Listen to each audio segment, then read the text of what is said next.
Hey guys, it's Jake Brend here with Cyclone Fanatic in the Northwest Bank Studios. In case you somehow missed it, Chris Williams wrote a book, Fanatic, Stories from 20 Years Inside Iowa State. The book is amazing. So many uncovered stories that really nobody knows about other than Chris until he put the pen to the paper and is putting it out for the public. You can purchase the book at fanaticbook.com or scan the QR code below. It is so much fun to read, and it is so worth it. It would make a great Christmas present for anybody that has any affiliation, any interest in Iowa State this Christmas season. What I did was I sat down with the author, Chris, and Rob Gray, who is an editor, a co-author. He's kind of the handyman when it comes to this book. And we just talked about the long-term process of writing a book and putting all of this together. I hope you enjoy my sit-down with Chris and Rob. I am now joined by the two who make Fanatic go. 20 years inside Iowa State stories. I'm joined by author Chris Williams and co-author, editor, detailer, whatever term you want to use, Rob Gray. Gentlemen, grizzled veteran. I'm sure this has been an You're easy process. You're about with me now. I am. I feel like that, man. You're not kidding. I'm sure this has been an easy process for you guys, finally getting to the podcast. It's been quite the 3-year journey. Rob, you kind of brought, you were always going to do this with me, but we kind of got you into the mix like over the spring, I would say was the mix, because the process of this thing has been about 3 years in the making. But yeah, it's been it's fun now. We're finally to the point where I held like a promotional copy of it. Rob hasn't even seen one yet, but they're actually being printed and it's real. And now you guys just don't have to hear me talking about it on the podcast. Well, yeah, there's a story in the book, and like it's actually a real thing. So, but it's yeah, I mean the way it kind of started as an idea, and by the time I actually started writing it, it was like 50 pages of notes and about 30 interviews at the time. And then we got to working on the transcribing. And the hardest part, and Rob helped me with this more than anybody, was organizing the damn thing. Because, Rob, I don't know about you, but what I learned in this is that a lot has happened in 20 years around Iowa State. And it was impossible to get everything in there. There's just a lot of stuff. Like we just had the 20th anniversary of the tornado game. Like that's one of my favorite games in Iowa State history, and I fully intended to have a full chapter on like the inside of that game, and I just never got to it. So maybe we have a volume 2. But yeah, like Rob, you really helped me with the organization of it. Like that was a real challenge, I thought, during this process. Yeah, I mean, I would give a shout out to Jacqueline Cordova as the prime organizer, but in terms of actually kind of sorting it out and making sense of how it all fit, I appreciate that. Yeah, that's what I meant by that. Jacqueline kept us all like in the same direction. But I mean, she's the one who's got the apps and the here, because we're scattershot. I mean, we're I don't know. As a creative, journalists. Yeah, as a creative, I feel like point, organization isn't always my strongest suit. Lifelong struggler in that area, but. I mean, I think there's definitely a volume 2. I was just thinking the other day when I was coming back from men's basketball interviews, there should be a whole chapter on all the feelings around George Niang's broken foot. Yeah, I was thinking about like an oral history of it almost. Yes, of it happening. And I know George, if we asked him, he'd be like, "Oh, you're gonna ask me to relive that again, right?" Yeah. You're real nice, but. It was such a momentous thing and such a weird thing. I was on deadline with the Gazette, and I barely had a cell signal. And I'm communicating with the copy editor that, guys, we're going to have to get something in about George Niang's broken foot. He's done for the year. And kind of a little sidebar. Yeah, just rippling through the locker room, and So it's volume 2. Volume 2 is. I told Fred this. I could write a whole book on just the Fred era, those 5 years, with the characters and the Ooh, I just got an idea. That era of Big 12 basketball, I think, would be a fantastic book. Yeah, Obviously, So a maybe Fred relationship focused. Fred focused with some. it all They're sounds like the great. bit players. The time that would take going into that would be Oh, a man. challenge for a man running 2 companies with 2 kids under the age of 10. But maybe you could do that, Jake, on all your free time. So that's what I actually wanted to get into. I've somewhat seen it, and I feel like I've barely even seen the surface of it. What is the time that it takes to write this book? I know it started as kind of a running joke on Williams and Bloom, 5 years ago. When did that process of writing it start and putting it together and making it seem like a real thing that was actually going to happen? The idea started at the NCAA tournament the day. Well, it was when Otzelberger's first NCAA tournament win against LSU. Gotcha. So I was 2022. Jamie Pollard and I sat together in that game. His seat was next to me. This happens a lot, Rob. Like in NCAA tournaments, you just don't know who like you're seated next to. Yep. Like one year, I was sitting next to Jamie Pollard and Dean Oliver, the former Hawkeye who was on the Wisconsin coaching staff, who was there scouting that game. So like, but that was where the idea started. And then after that season, Jamie came to Bondurant. We went to the Reclaimed Rails and had barbecue and some beers and just kind of got the tape recorder rolling on like just the biggest stuff. And it quickly came to me like, oh my God, like this is I'd never written a book before, obviously. So like to do it well, like I think, Rob, like we could have there are a handful of chapters where it's just me doing commentaries, which I think people will really like.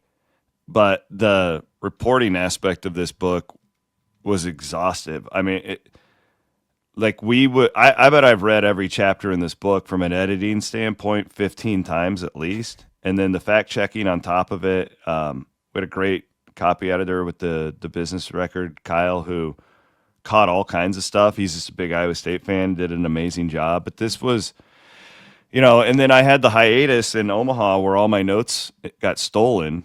It should have been a chapter. Yeah. Are you ready Maybe to in tell volume that story? 2. That's a volume 2. All my stuff got stolen. And I learned a lot of lessons there. Don't have everything handwritten. And like the day Iowa State beat Washington State, that morning I was sobbing like a child out of control, just like panicked sobbing because it was the night before I realized that my room had gotten broken into and just completely ransacked. And, I haven't told this story yet, but then that's what happened. It happened to like 8 other guys at that hotel as well. And then we found our bags.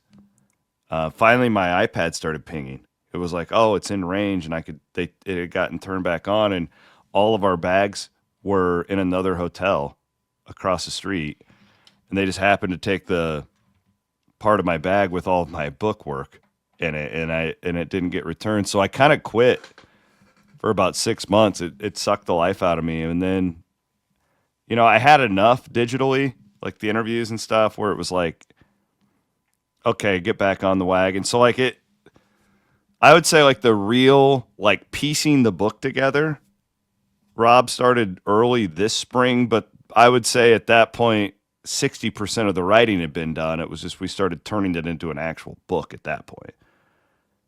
And Yeah. Rob, for you piecing it together, I guess what was the most challenging part of that? Is this book told chronologically? Is it told from No, from it's was this all Rob or a lot of Rob on I guess the structure and the order of how I'll things let should be Rob told? answer that, but Rob, I think of it's like ADHD for Cyclone fans. It's not chronological at all. It doesn't make any sense like how we hop around but we kind of did that purposely, right? Yeah, yeah. And you made it clear that was the way it was going to be, that it's not a quote-unquote history book, and it's a collection of stories and insider kind of commentary and stories. And I guess the part that was most gratifying to me was helping to shape the narratives of the stories that are more like the stories I write. You know what I mean? Yes. That's what you do so well. Helping to craft a lead and a narrative thread that leads to a conclusion that usually circles back in some way toward the lead. But I've got to say that's got to be a chapter in volume 2. It's got to be, because I remember sitting there in Omaha. It was in Omaha. Yeah, we're in Omaha. Yeah. And I think you stayed in a nicer hotel than me, quote unquote, nicer hotel than me too. And I remember you had an thinking, Airbnb. Yeah. Oh yeah, I was in an Airbnb with Bill, with Wild Bill. Yeah, Wild Bill. Where people would accost me on the street and ask me to use my phone at 2 a.m. when I'm walking back,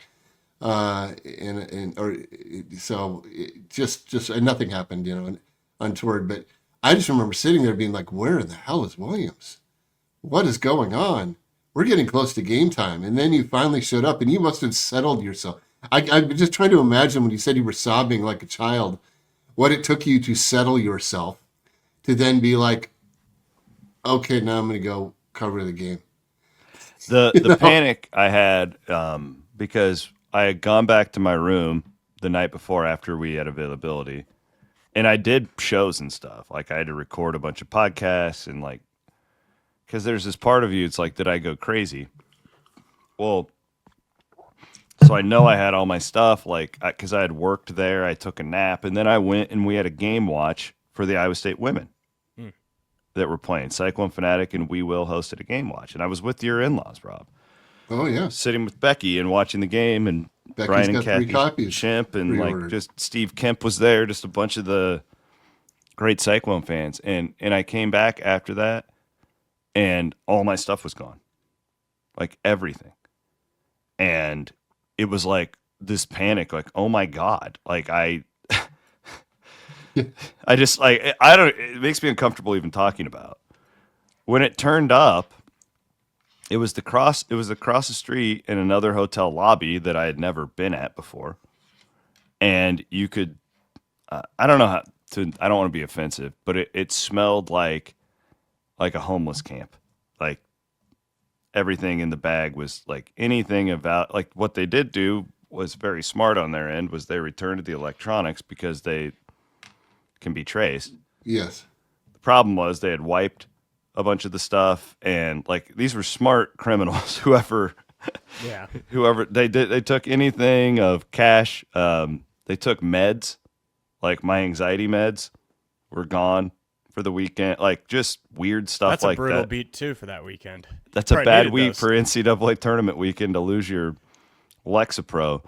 But yeah, I don't know. I think the fact that it's like we had a job to do, and like none of that changed. It was just the game didn't get delayed. When you get robbed, have you guys ever had things stolen from you? Like, I've had my truck gone through. You feel so violated. It's just such a weird, odd feeling, and that was the hardest part. And it just, like, I had this like really nice leather journal that I had taken all my handwritten notes in. I was going to give it to my daughters, and like that just completely gone. And it was just really traumatizing at the time. But we fought through it, and the Cyclones did too. Well, yeah, they did. Is there some? Imagine if they lost. Oh, it'd have been brutal. Well, is there some sort of metaphor when you look at the story of Iowa State athletics and Dan McCartney rebuilding the program from nothing, and Jamie Pollard building up the department from almost nothing to, like, you seemingly lose everything at one point and still power through and find a way to write a book? Like, is there some sort of sick metaphor in there for how Iowa State athletics has been over time? Maybe Rob can find it. It's hard. Well, that's a great point. Think about it. You get thrown a horrible curveball in the most, by a bunch of nameless, faceless goons who just, I don't know, wanted a little bit of cash, probably. And somehow they found a way to, and we're not naming the hotel. And I think there is a comp in a way that you get that thrown at you.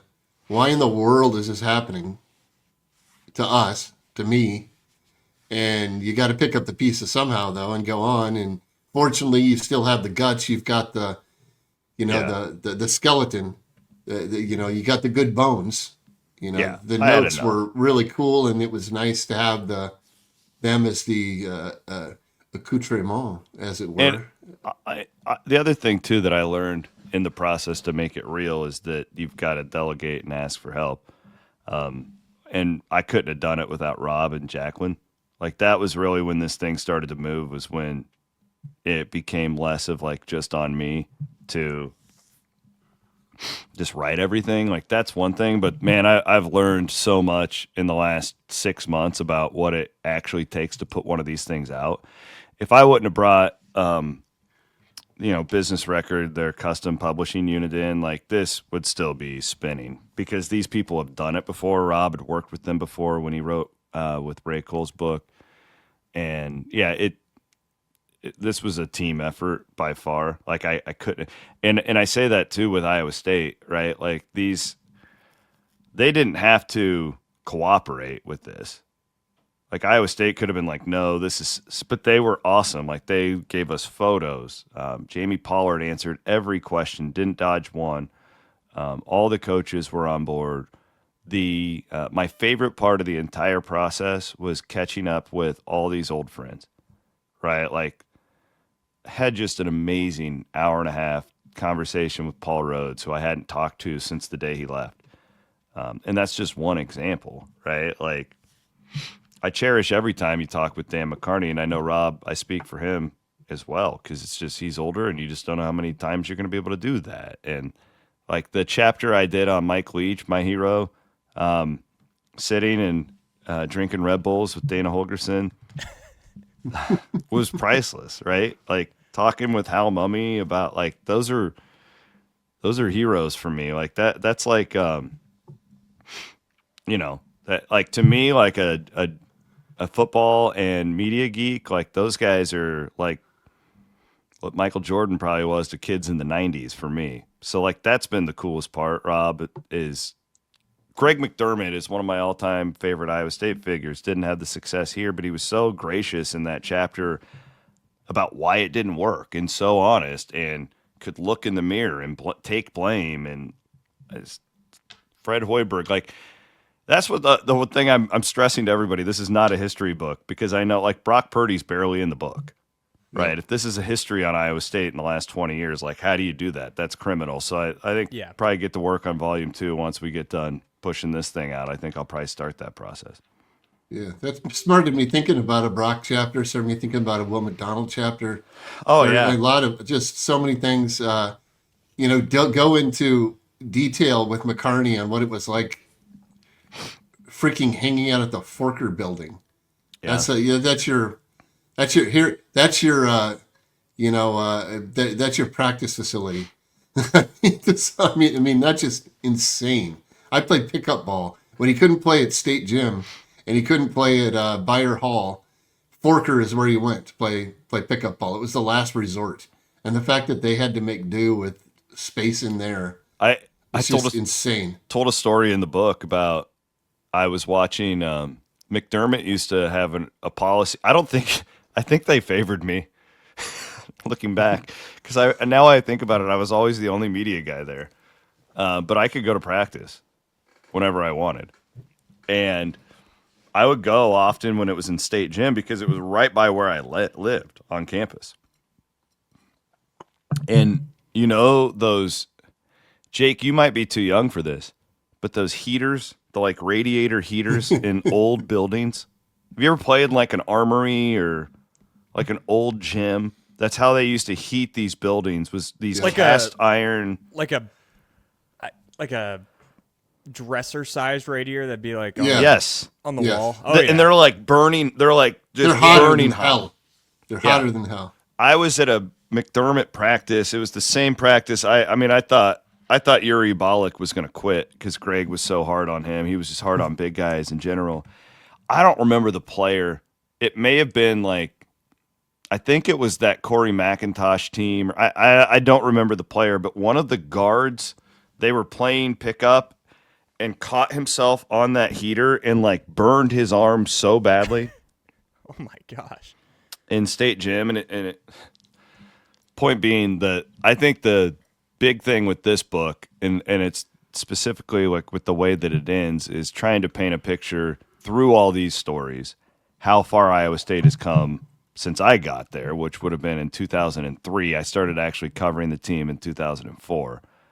But there's just a lot of these, right, Rob? Wouldn't you say that's kind of the overview of the book, I guess, when we look back on it now? I don't know if that's what we intended it for it to be, but I certainly think that would be like the theme of all these if you put them together. Yeah, there's a randomness and there's a seeming design, and I think that kind of goes with the approach of it being kind of a scattershot. Here's something on T.J. Otzelberger, the origins of him getting to Iowa State. Here's something. Oh, here's a Q&A with Paul Rhodes, and then there's this and hopping around. There's a, you know, when I was editing and in helping to write a few of those chapters, the more narrative structured one, when I was editing everything, I just kept thinking about how wild it all is. I mean, but in a sense, just how ordered it is too. I mean, that there is a, people say there's a plan that you don't, that you can't recognize yourself. I think there was something of that to the stories in the book, and also to the book itself. That when I was talking to you and you were gracious enough to have me come on, so I could be a minor co-author on a second book and certainly help a lot as an editor. I wasn't sure where it was all going to go, where it was all going to come together. I agree. And it all came together, and again, in this sort of, you worked extremely hard. I know that, and I put in a minuscule amount of work compared to you, but it was still, it felt both, strangely, it felt both right, as in there's a natural order to this thing, but it also felt like utter chaos, if that makes any sense. Yeah. And I think that's a perfect encapsulation of Iowa State, since you've been involved with it, and a lot of other programs in college athletics, but obviously we're specific to Iowa State. We're going to do a couple of these pods to just kind of talk about it. And of course, we want you guys to buy it. You can go to fanaticbook.com, and it is a pre-order situation, but they will be shipped out, I think, starting next week, I'm hoping. So you'll definitely, for the holidays, all that stuff. The one thing I wanted to point out, Jake, before we go, is the cover. Ooh. And so what Rob's talking about with the chapters, we were very, everything was very detail oriented. I say it's ADHD, but the chapters are very much put together in a specific way to tell a broad story. The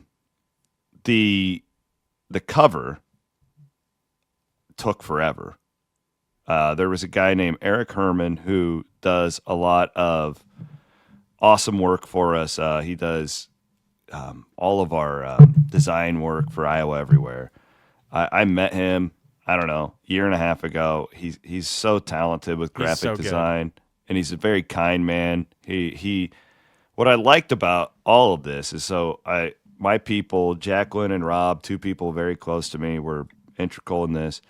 And then Eric and I and Jacqueline kind of just worked via a text group on this cover because I wanted something for Cyclone fans to be able to display. Like that, even if you don't read the book, if you're like me, I just like books. Now, granted, I do read that, especially when I'm older. I think of all the time I used to spend watching a Bulls game or a Braves game. It's I read now, and that's kind of what I love. But I'm a book snob, and I love a good book cover. And we were very meticulous about every detail that went into this. We called it an Easter egg hunt, a Cyclone Easter egg hunt. I'm just going to point one out that I think most people do not see. In the bottom right corner, it's phased out. There's a half-eaten Pop-Tart in the bottom right corner of the book. It's a ode to the Pop-Tart Bowl, right? There's stuff like that all throughout the cover and the back cover of this book where, there's a little piece in there where we paid homage to Bryce Miller, who was Rob's boss at the Des Moines Register and a great mentor of mine over the years. I'm really proud of that, how the cover came together as well. And just the fact that this was all in-house to the point where when we ship these things, it's going to be me and my daughters, putting tape on the package and sending it to you guys.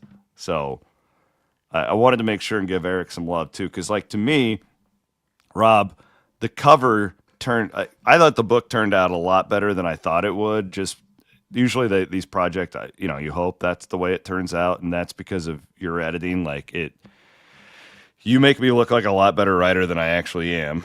And Eric's work on this cover, like it's absolutely perfect. Like I couldn't have asked for it. In the title, like the font, like all of this stuff, we were just meticulous about. It was insanely detail oriented. And I hope people really take time. I hope you guys buy the hardcover just because of that. Like I know it's more expensive, and God, this is expensive when you don't have a big publishing company behind you getting you discounts and all that stuff. But I think the hardcover will absolutely be worth it if you want to. Because my goal, Rob, and I hope you're on board with this, in the next 10 years, I want to have 4 books. Like, I think that we can do a lot of these together. I think we should do a McCartney biography. I think that there's a lot of like a Hoiberg biographies on the table. Nobody else is doing this. Mm-hmm. We got to get these guys on the record. And I had a blast. Like it was such a great challenge for me personally to remind myself that I could still write. Like I don't get to do that anymore. And it's truly at my core, what I love doing the most is writing about sports. And it kind of got my juices flowing in terms of all that. And just this creativity process that I've never really been able to go through, and then be able to go through it with a guy like you who I look up to and love like a brother, and then Jacqueline, who's like my third daughter, and then getting to work with Eric on the cover. I mean, it was such a fun, creative process that I'm kind of addicted to it now. Yeah, I mean, I'd be thrilled to be on board with other stuff because there's a lot of stuff to mine there, I agree. What a team! It felt like, just real quick, I was in on some of those meetings about the cover, and I like to think I have a pretty good visual perspective since my first degree was in film, which I did nothing with. But nonetheless, I am a good photographer. I know how to compose things, but it felt like every time they suggested something at the business record, immediately there was a response to it from Eric, and it fit right. It felt like, oh, this looks right. This is it. Oh, here's something he thought of, and they showed it to them, and it's like, oh wow, this is great, and that's even unprompted. So I mean, there are a lot of pieces that had to fit together here, and I appreciate the kind words, and I certainly shared the same sentiment with you and Jacqueline and everyone. But I'd love to do more. I'd love to do more because it's fun for me too. I mean, when I did the first one with the Ray, that was a big challenge for me. So I had to do a lot more. I did mostly interviews, and it's during the pandemic, and that's a whole other story someday. But that had to be a thrill. With the people you got to interview, and like, I really enjoyed that. I'm a big admirer of most of them. Yeah. I love the Tapper and like all that. It's really good stuff. Well, let's get out of here for this one. We're going to do a couple more of these. Let's do it. We're going to talk more just stories within the book, less of the big picture process and more of hanging out with Greg McDermott and hanging out with TJ Otzelberger and some of your favorite stories from writing and some of Rob's favorite stories from editing. So fanaticbook.com. Don't wait. Go and do it now. It's a perfect Christmas gift. Buy them for the whole family. Yeah, for any Cyclone fan it's perfect. So I wanted to say too, again, this is a small shop thing. So if you want the autographed version, I will personalize that. So you just need to order the book, the autographed version, get a hold of me via email, and I'll do that. Like, absolutely take the time to do that. And then we're also, in the next couple of weeks, we'll have some local events where Rob and I will both be at. I know that the University Bookstore is going to carry the book. Fairway is going to carry the book in a bunch of different locations. The bookstore in Ames, Brown, Rob, what's that one called? Brown Dog? Dog-eared Books? Dog-eared Books, yes. Thank you very much. Down on Main Street we'll have it. I think Beaverdale Books will have it. There's going to be a bunch. I don't have all the details yet, but once I do, we'll be able to share it. And we're going to do some events all across the state. So looking forward to that. Awesome. I'd urge people. I just want to add one thing. I'd urge people to buy direct from the website or an independent bookseller. We're not even Chris has putting it gotten on an education. Amazon. Okay, good, because the things they do to Well, it's a whole other show. yeah. But good to support the independent bookshops, and obviously it's great for you and us to go through the website. I made the executive decision to not put it on Amazon because I saw the process and how that works. And no, go buy it. I agree with you. Go support the local bookstore. Even if we sell fewer books, I don't care. That's what we're doing. Made the decision. Awesome. I like it. We'll see you guys next time on whatever we're calling this. The Talk your book. How about that? Fanatic inside There you go. Chris and Rob's head. We'll see you next time. Thanks for joining us here in the Northwest Bank Studios.